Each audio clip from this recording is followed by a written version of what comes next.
Welcome to the Raising the Standards show. We're so glad that you've joined us today. Today I have the joy of having an incredible co-host, Pastor Bobby Minord is what we like to call him on our show, but his last name is Minor, but for TBN Salsa, we like to call you Minor, right? I'm fine with that. I'm fine with that. Pastor Bobby is married to a Puerto Rican and has Puerto Rican children. We feel like he's contributed to our Latino community, and so we welcome you. Probably one of the hippest pastors that you will ever meet. The Lord's really blessed him with just being down to earth, and we appreciate your authenticity, so thank you. Well, thank you so much, and I'm excited to introduce today's show. Today's show is all about homeschooling. So that's right. You know, there's so many divisions at times within the body of Christ of how we school, and it's surprising because, you know, in Ephesians, the Word talks to us about how we have one God and one purpose and one faith, and so today really is about making those barriers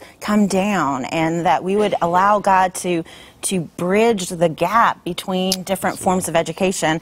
I'm a product of public and private school, and my mom homeschooled for a while, and my husband and I are a founding family of a public charter school, so we kind of like education, just anything education-wise, and believe that God uses education to equip each child for what assignment they have here on earth that connects to their eternal assignment.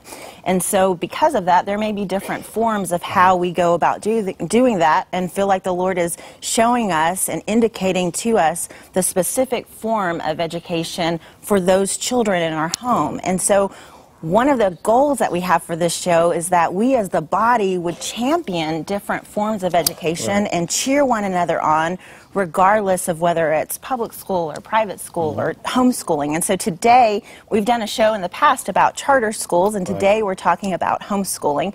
So I'm thrilled to introduce you to our guest today. We have a fantastic show. You're just not going to want to miss it. If you've ever wondered, could I homeschool, or what are the benefits of homeschooling? What are some of the challenges of homeschooling? This is the show for you. So we're going to go ahead and jump into our video. Actually, I want to tell you a little bit about what's going on across the country so that you can join in. Take a look at this video and find out more.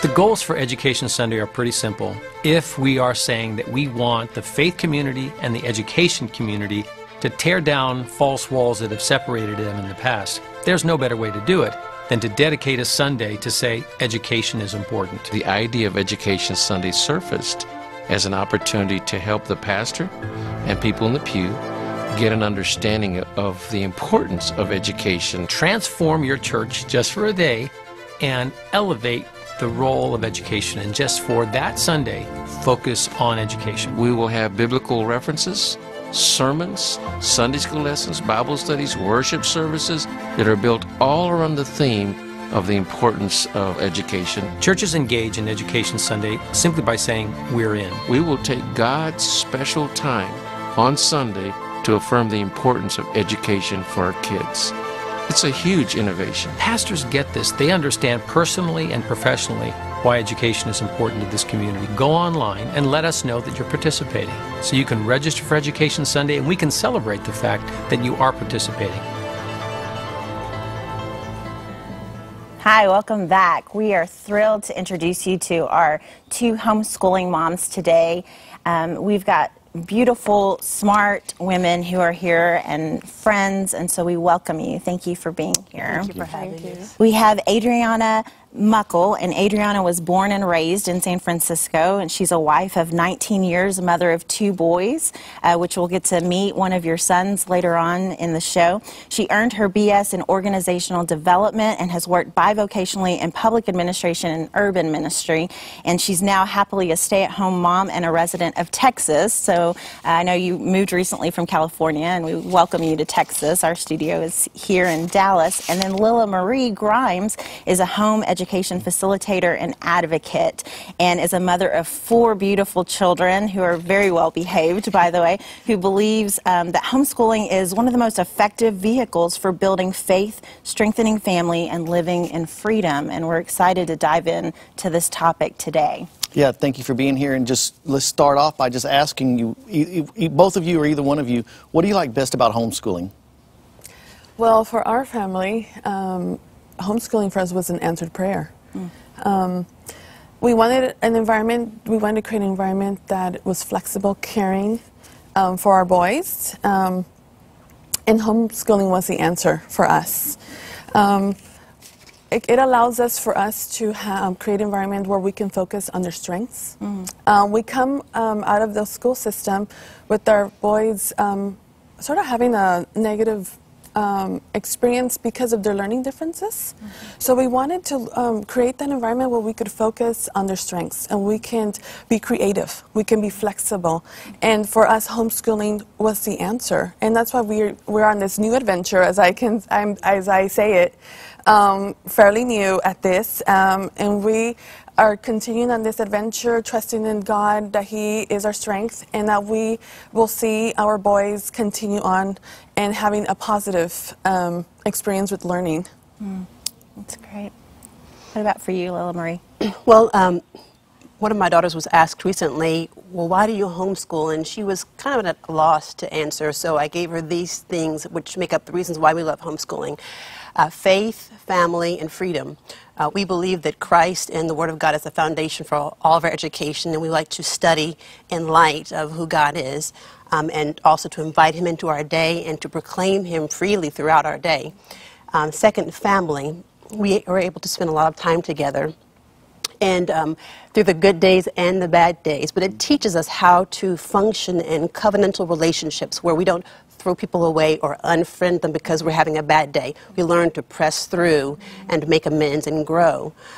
Finally, freedom, as she alluded to, freedom to learn what we need to learn, when, and how, what best works for our family, and also freedom from some of the negative possibilities in other schooling options, perhaps materialism, perhaps evolution, perhaps bullying, or just propaganda. We have an opportunity to really focus on seeking wisdom and knowledge and understanding and truth at every turn of the bend. Oh. I know you mentioned, Adriana, the adventure. Can you both talk to us about obstacles and what advice you would give to, moms and dads that might be considering homeschooling? It's definitely an adventure. It is work that you have to invest, but you're investing into your children, which is God's greatest gift to you as a mother, as a parent. Some of the obstacles perhaps would be allowing yourself to make mistakes as a parent. You learn along the way. You make adjustments to your homeschooling schedule, to what you're working on. But that, again, goes to the flexibility you have in your homeschooling environment at home with your kids.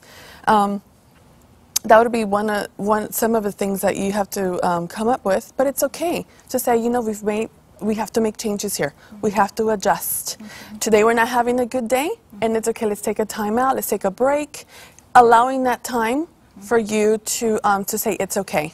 Let's just stop right here and let's continue. Let's take a break, and it's okay to do that.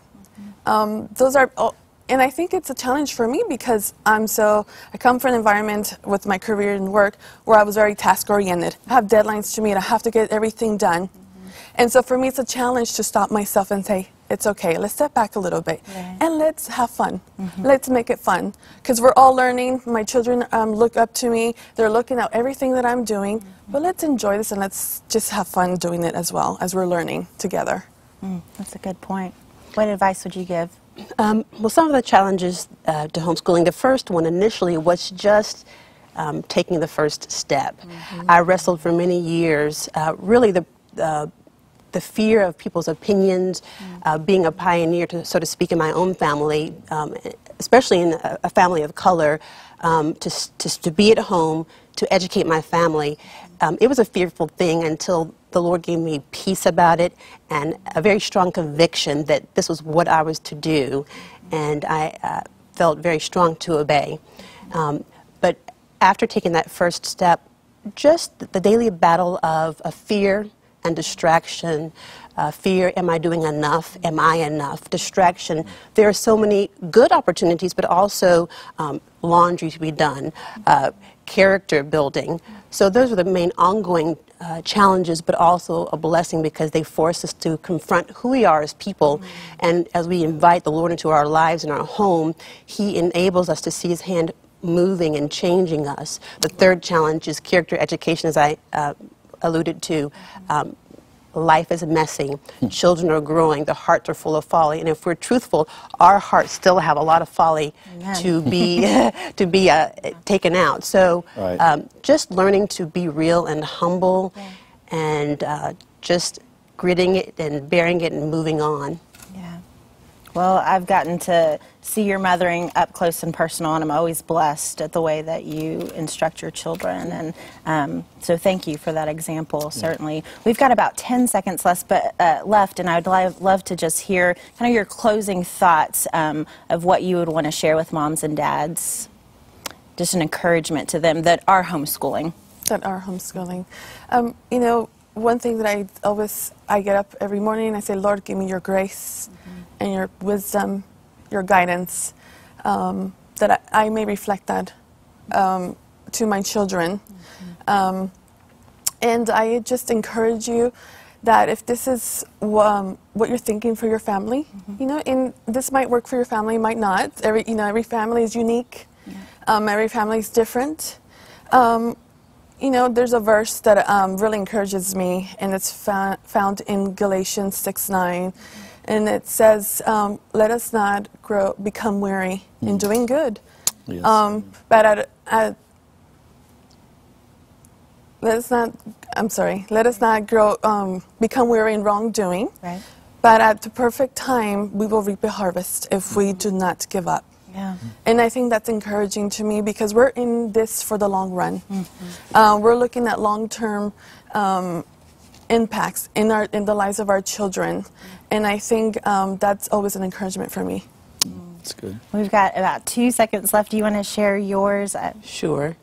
You can do it. You are enough. You're anointed. Keep on, press on, and hang on. The fruit will come, though it may tarry. It will come. Good stuff. Well, I know that you are blessed at home. I know